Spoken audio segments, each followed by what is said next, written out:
So this is what's going to happen, folks. Josh and I will be up here, and Josh will be up here on stage with the missionaries, so that it is a question and answer part of the GIC, where we as a church can ask them any kind of questions that we may have about their mission, about how God is used in their mission, and about how God uses them in their mission. The real answer, I guess, would be that I spend a lot of time in prayer. I prayed with my pastor. He prayed for me, and just it comes a time when you got to stop praying and jump. And just trusting God that He's going to put solid ground out there in front of you when you start walking in faith. Hey, I'm MC Garrett, and this is Anna. We're from Charlotte.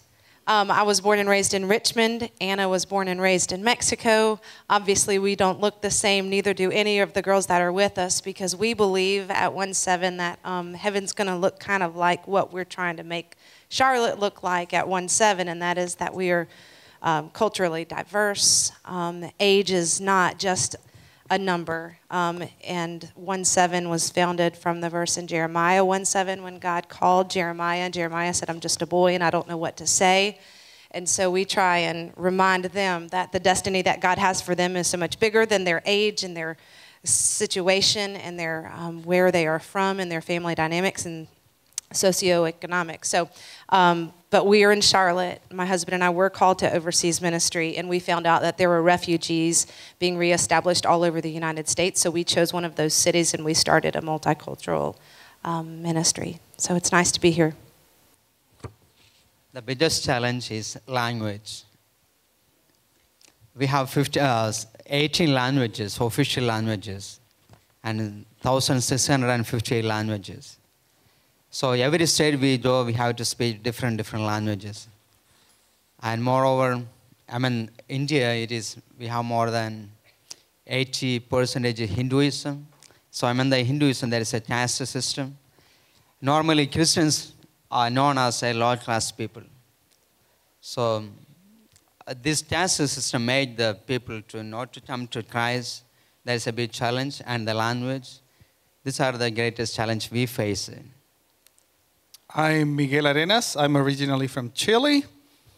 I worked for 7 years as a missionary in Uruguay, which is located also in South America.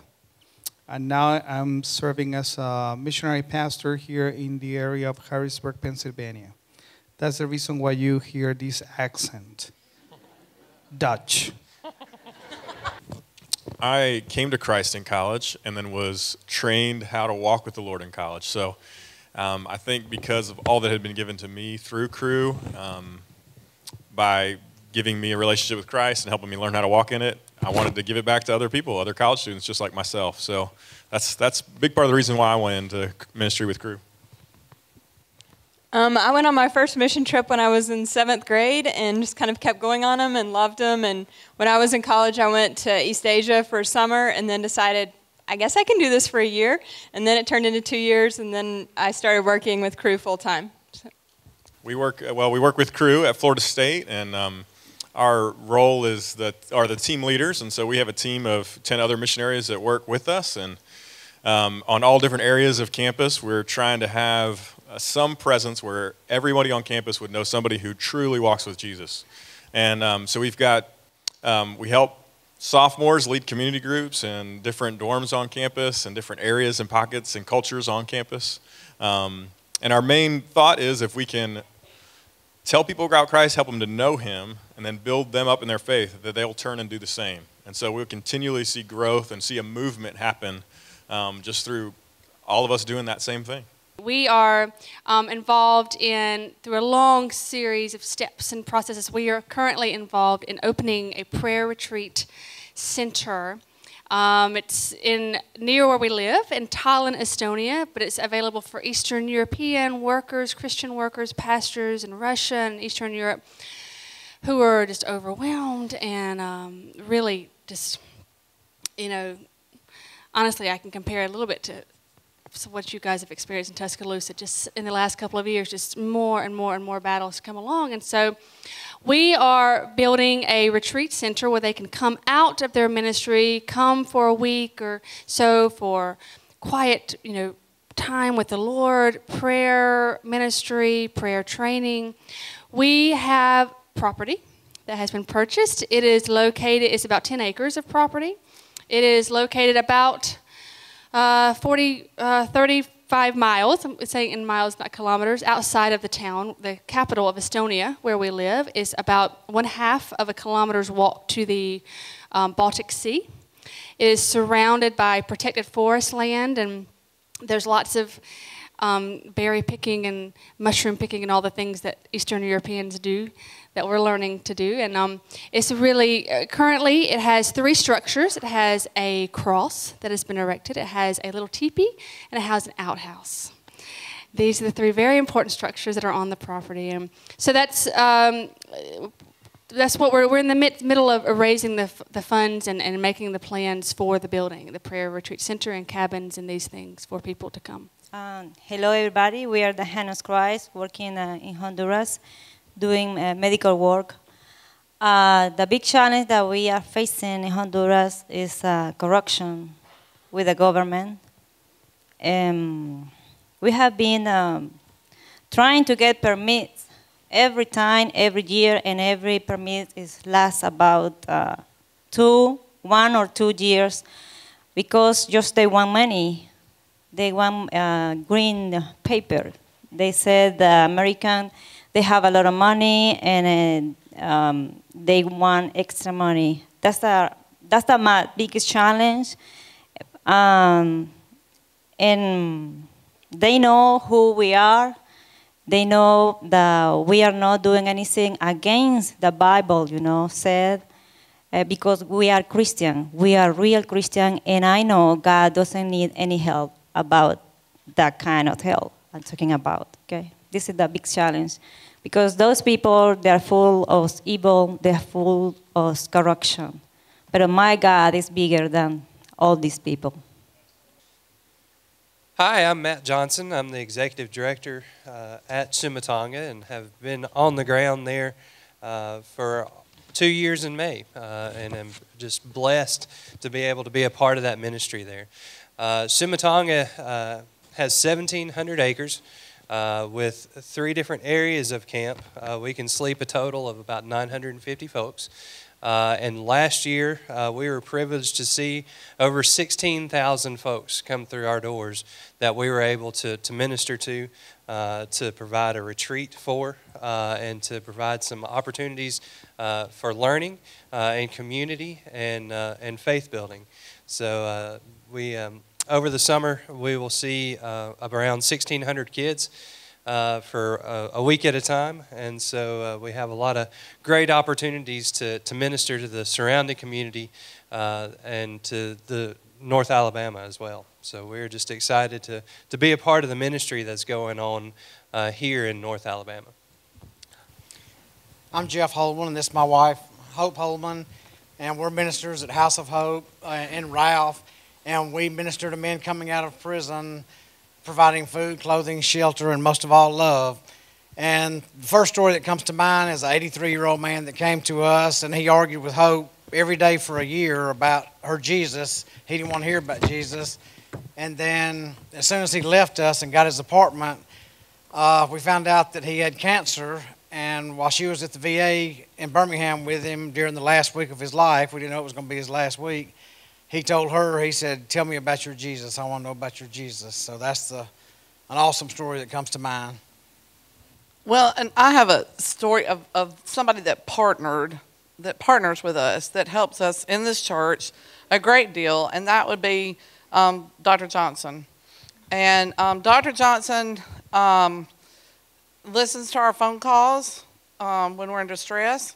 He does all of our dental care. He partners with House of Hope and does all the dentistry for each of our men. We've had over 110 men in the ministry in 10 years. He has taken care of all of that dental work. So he partners with that in that way. That's huge.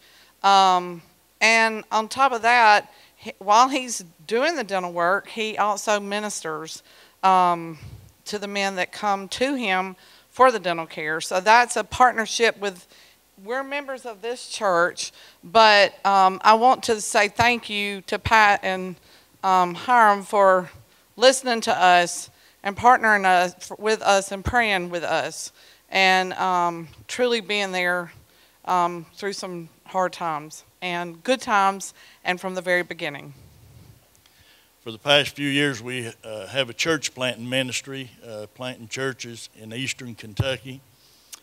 We've started 3 churches in the area, and our plan is to start 30 churches in the mountains of eastern Kentucky. The question about the economy and where do people get the money to buy alcohol and drugs, that question was asked to one of the men that come to our new church plant. He recently got saved, and someone had asked him. He was struggling after he got saved to live. And somebody said to him, well, how did you get the money to buy all of the drugs and alcohol that you were doing if you can't provide enough money to live on? And he said, the only answer I have is that the devil provided it for us. But then he began to pray that the Lord would provide a job for him, and of course we tried to help him find work. A couple of weeks ago, he got a job working for a drilling company, drilling steel beside the road, slips beside the road. Got a good job working there in eastern Kentucky. And so he has testified now that the Lord is providing for a living for him now. So it's a hard question, but I guess one of the big things is we have a lot of it's like a drug ring of people that are professional thieves, and they target people such as that are gone to funerals. They know the family's going to be gone. They'll go in and clean their house out. People that are gone on vacation. It's a real problem in our part of the country, and so that's one of the ways they provide. And I had a guy at my church just a couple of weeks ago that was crying there at the altar, and he said, I didn't grow up that way. He said, but I've been so desperately hooked on these drugs that I've become a thief, and I've stole from my family. And of course, he was giving his heart to the Lord. So it's a real challenge that we have there in eastern Kentucky.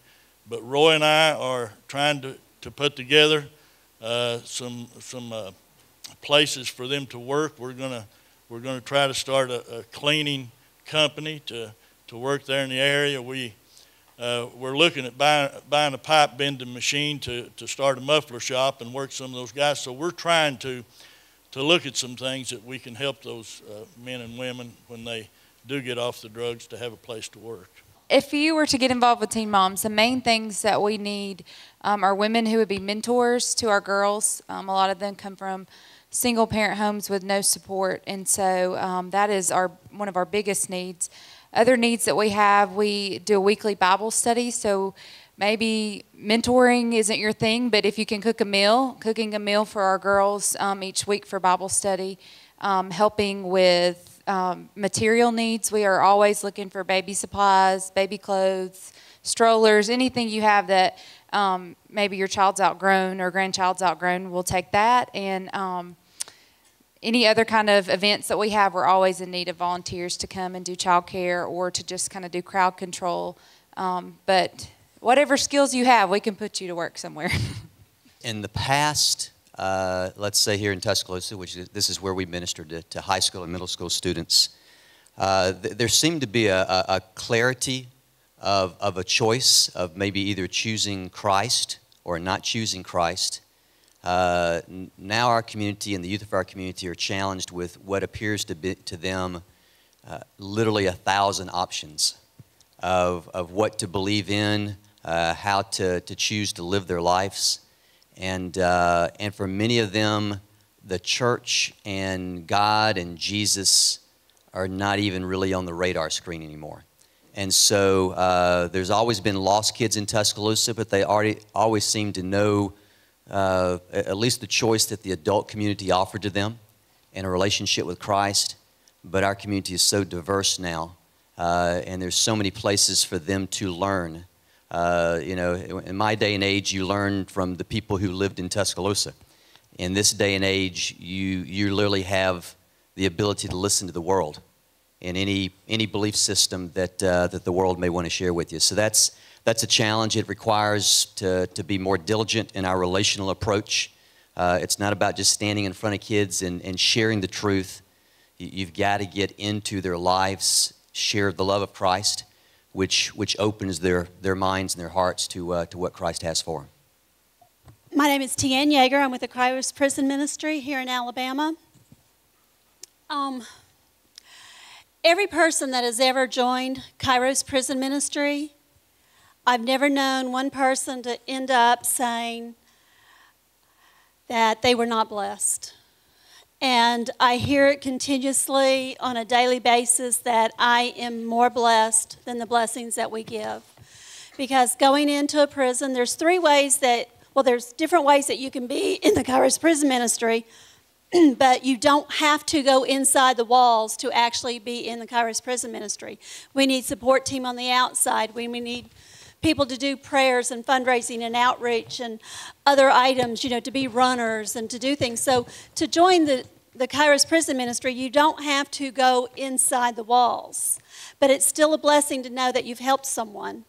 It's what happens with Kairos Prison Ministry. It takes the recidivism rate of the prison down to a normacy level. You don't hear about it on a daily basis, but there is stabbings and fights, and people get put in hospitals and every single day in every single prison around the world. It's just some prisons are worse and you hear more about it, and others, it happens here in Alabama. Every single prison has an incident every single day. When Kairos is in the prison, we've had proof that the chaplains and the wardens have told us that it's down. It's like a calm, a peace comes over the entire camp and nothing happens that week. We do not go in on a regular basis. We only do 2 weekends a year per institution, or depending upon the size of it, we'll do up to 4 a year, but no more than that. It's not used as a privilege. But the residents that have gone through, they turn their lives around. It may not happen that weekend, it may not happen that year, but they will always come back and say, I am here. Right now, a Methodist minister named Troy Walker was in prison, went to Kairos at Elmore Prison. He is now a pastor at the Gaston United Methodist Church. That's what happens. And when you're sitting there and you were the person across the table that you knew that you cooked the food on that team, that he was there, or the men that were inside that, told their stories, that told the program that happened, and 5-6 years later, you see him in front of the pulpit. That's the blessings that happen on both sides. We at 1-7, I'm sure anyone else who has ever come into any contact with any person who isn't raised in the same exact family from you, you can probably imagine that culturally, even in other families, we're different, much less ethnicities and much less international differences. And at 1-7, I think one of the biggest challenges that we face is that we are also different in the United States, much less when we have refugees and immigrants from other countries. But there's an underlying thread that I feel like has made everything that we do much easier. It is very difficult. There are Hispanic gangs that hate different other Hispanic gangs. There are African Americans who despise Hispanics. There are African Americans who despise other Africans. There are Caucasians that cannot get along with other cultures as well. And so the underlying thing that we have found, number one, a soccer ball can do miracles. God uses soccer balls in ways that it's the language of love across the world, right? Except for the fact that there's Jesus. And the underlying thread that we have used, and it's the pattern that we continue to try and tear down walls with, is love. It's also affection, but it's the love that Jesus has for each of us, and that transcends all cultural barriers. So no matter what, we have Hindu and Buddhist and Muslim and Catholic and many, many, many different religions and many, many cultures. But one thing that my husband David and I have found, that even growing up in suburban families, that underlying thread, although very present, there can be such an emptiness without the person of Jesus. And so we use soccer balls, and we love each other, and but we use that love, that underlying, the agape love, the friend love, the close-knit love of meeting social needs and other needs, but really just that is how we strip down other cultural barriers. I'm imagining that everyone would probably agree the same. Challenge Farm is a home for street children in Kenya, and it has a school there, a home, a church. The children live there. Right now we have 128 students, and to fully sponsor a child, it's $200 a month, which is a lot more than most people can afford. So we offer free to sponsor a child between $35 and the $200, and that includes any medical needs, the school, their food, where they live, and it's not so much about the money, it's the relationship you have with the child and writing the letters, and they really don't have a family that they consider, so they consider you their family. So they take their sponsorships very seriously. When I go to Kenya, they're asking about their sponsors, do you know so-and-so, and they really do take it seriously. You can talk to me or the missionary Sherry. She's the founder and the director of Challenge Farm. So you would communicate with one of us if you're interested in going. And we have all kinds of teams that go from just like a building team to a medical to just hanging out with the kids and doing some sort of VBS. But whatever you're passionate about would be good. How you doing? I'm Terry Hallman.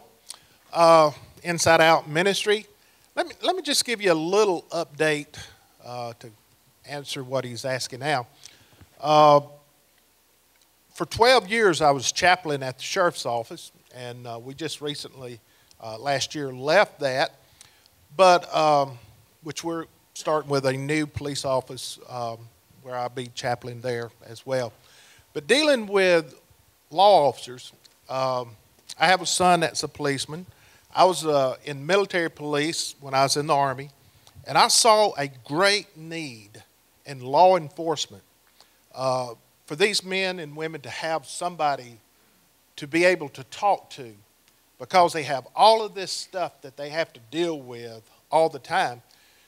And if they don't have anybody to talk to, sooner or later, they will explode. Divorce rate, alcoholism, and even suicide is extremely high in law enforcement. So we've been able, over the past 12 years, to minister to quite a few officers here in Tuscaloosa, the county, the city, the University of Alabama, Northport. We've been able to help a lot of men. We still continue that today. In fact, I guess it's all right to say, Ken, when I left the sheriff's office, I didn't have a meeting place that I could go to with these guys. So we were going to McDonald's and just wherever I could meet with them and talk about whatever's going on. And First Methodist has been so gracious. They have given us an office just to meet with these guys. So as we're meeting with them now, it's growing. And I really appreciate what First Methodist has done as far as that. But law enforcement is everybody loves law enforcement people because they always put their life on the line. And who's there to help them? So the Lord has just really opened up my heart to reach out to law enforcement. And it has just been a tremendous blessing to be part of that. Also, let me just say this, since I got the floor. Can't take my mic away. I'm also part of CISM group in Alabama, which is Critical Incident Stress Management, where we go into all kind of situations, diffuse it, talk to whoever is involved with all these kind of issues. For instance, we were up in Hamilton short while back where they had a house fire. In the house fire, there was one of 3 children that died, and the dad died. And the last thing that the dad did in the second floor story of the apartment is dropped his child out of the window to a fireman waiting down below. And then he perished. Well, in the small community that it was, the fire department was just distraught. The police department just tore up. The whole community hurt so bad. They called us in. We met like in a situation like this tonight, and were able to help them sort through their pain and the suffering. So we will be starting a CISM group in Tuscaloosa. So hopefully in the next few months, or maybe within this year, we'll be able to put a team together. And I challenge you, if you want to be involved in something to help people, we could use you there. I come from a family that my parents grew up as Catholics, and once they came here to the United States, they kind of forgot about church. You know, they would say they're Catholics, but they never attended church, and religion was never mentioned around my house. And so I met Christ through 1-7. My faith started growing through 1-7. And every wisdom that I've learned it because of 1-7, because they have showed me not just who Jesus is at church, but who Jesus is around us, around our cultures, around everything. They've showed me that it's not only based on reading my Bible and knowing everything in it, but it's also on acting it. And because love is not something that you can't just say, oh, I love you, but not show it. They've showed us that love is in action. And through that, I've showed my parents that love is also in action. And they've learned so much, and because of me and because of 1-7, because they've taught me how to teach my family about love. And recently, my parents, I've seen the transformation in them. They don't no longer think the way they used to think. Now, they keep asking me questions about who Jesus is and how he's working in my life. And when I told them I was going to get baptized, they kind of got scared. And my older brother actually attended, and he shared to my family what it was and how it has changed. And now I've seen the difference in my younger brother that's 11. He comes up and says, oh, I want to be like you when I grow up. I want to be able to help people and them see who Jesus is through me. And so that's really affected me. And all of that, I've gained it with what they have taught me. So, hi, I'm Kathy Sellers, and it's Love in the Name of Christ. We are nationally, but we are here in Tuscaloosa County, and we are a partnership with local churches to help people in need. Our mission statement is to mobilize the local church to transform lives in communities in the name of Christ. And I think the best way to tell you what we do is give you an example of how a life was changed.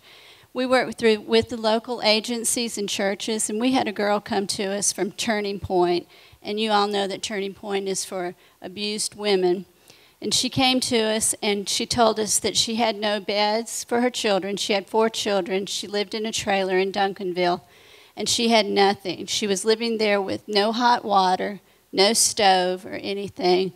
So with the churches here in Tuscaloosa, we went one Saturday to her house and took beds for the children and a stove and some other things, just furniture for the house. But when we got there, the trailer, the roof was leaking, the sewer was running out from under the trailer, and she just had no heat. She didn't have a hot water heater or anything. So as we started working, we put a new roof on her trailer. We got a hot water heater for her. Her water was running. A landscaper came and put gravel under the trailer, got the sewer fixed, got all the leaks fixed in the house. And we prayed with her, and she accepted Christ that day. And she's now in a church here in Tuscaloosa. But to mobilize the church, we had over 10 churches involved, over 25 volunteers that got in a relationship with this girl, and she now knows Christ through the love of Christ. So you can get involved as a volunteer, donations, because we take all kinds of donations, and that's how we help people in need, is give them the things they need to help them out of poverty so they can stand on their own. One of the main things is that, as you know, we are called Hispanic Latino ministry. Hispanic Latinos, and South America is not only South America, but it's also Central America and Puerto Rico. And even when we are under one big umbrella as Hispanic Latinos, but we come from different roots. We are different countries, and we speak the same language, which is Spanish, but our Spanish is completely different from other Spanish. And at the same time, in our same culture as Hispanic Latinos, for example, we have different races as well. If you go to Brazil, you're going to find mostly African South Americans. If you go to places like Bolivia or Peru and even Paraguay, you're going to find most of the population is Indian. If you go to Argentina or Uruguay, most of the people are European background. And so when you start thinking about all these communities that come to the States and you get all of them together, you have like a Noah's Ark. Is a melting pot of different traditions, different stories, and you bring all those stories to the church. So everybody wants to lead the church in a certain way because they want to try to do what they do in their own country. So right now, if you look around in Hispanic Latinos congregation, most of them work mostly among groups of regional groups or country groups. In my case, I'm serving right now a congregation with a Hispanic Latino and is bilingual, which is very unusual, and almost 99.9% of them are Puerto Ricans. I'm the only one who is not Puerto Rican. And we have one lady who is from Cuba, two who are from Peru, and one lady who is from Mexico. And of course, now I have become more Puerto Ricans than any other thing. So this explains more or less how these work in the Hispanic Latino ministry. We try to be as a community, as a one body in Christ, even though we are completely different. Something that maybe you didn't know. First of all, we've never really been that involved in adoption ministry. From time to time, we'll get a call from somebody who is maybe interested in adoption, and we can point them in the right direction. Our focus was always more about trying to help Russians who live in Russia to really focus and take charge of the at-risk children's crisis that's taking place there.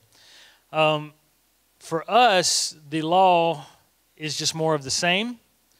That law, there's been a series of a few laws in the past couple of years. And those laws, we kind of feel like we moved from Russia to Tallinn, Estonia, which is one country over. It's a tiny little country. We moved there partially because of some of the laws and some of the tightening up that was occurring in the country. It was very difficult for us to maintain our visas. We were always having to leave the country, and because we have 3 small children, that would take a toll when you have to leave your home for a month and figure out where you're going to be, and then come back in and try to give your family some normalcy. There's an additional law that's in connection with the adoption ban that's called the Foreign Agent Law. And basically what that means is that any Russian citizen if they work with or receive funding from or receive advice from any kind of relationship that a Russian citizen has with a foreign person, be it Mickey or I, they can now be considered by their own country to be a foreign agent. It's like the Patriot Act on steroids, basically. And so what that means is, well, right before we left Russia, I had friends, people who we've been training and who we've been supporting for years now. They started calling me and they said, Charlie, we've just been invited to come and talk to the FSB. The FSB is basically the new version of the KGB. And they said, we've been invited to come in and talk. And when we're in there and they're asking us all these questions, and basically it's interrogation. When they're asking the questions, they say, well, tell me about this relationship you have with this American, or this person, or this person.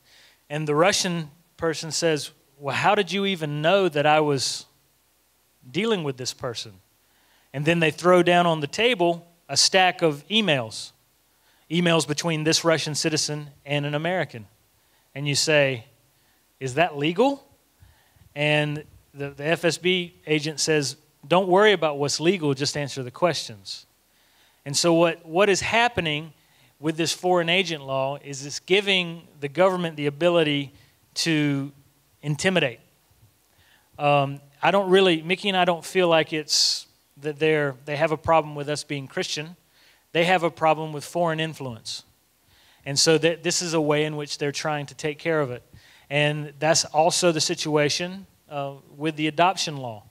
I will say, however, that while the adoption ban is a terrible thing, in the past 10 or 15 years, over 50,000 Russians have been adopted by American citizens. There are people in this congregation who are connected to a Russian who has been adopted.